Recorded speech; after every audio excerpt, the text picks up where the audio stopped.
Hello.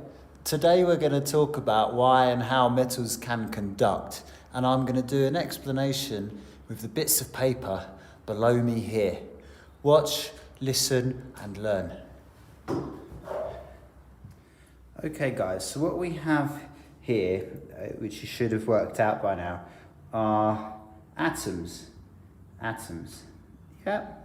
And these are atoms in a metal. Now, as you can see, we've got the positive nucleus there, positively charged because it's full of protons, and I've made these little negative subatomic particles that I've placed around the nuclei, and these are electrons. Now, by the way, this isn't to scale, they should be a lot smaller than that.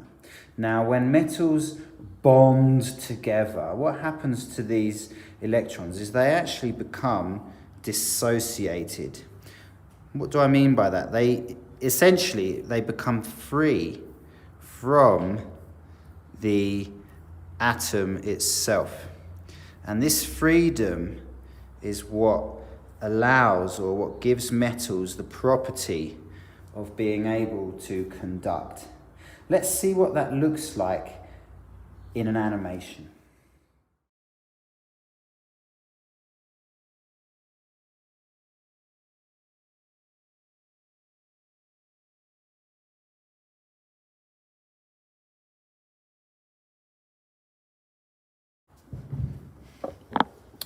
So we looked at how the metal can conduct heat, and it can conduct electricity for the same reason as it can conduct heat, because of these free electrons. So let's see what happens when we connect it up to a positive and a negative terminal. Let's see how those electrons respond.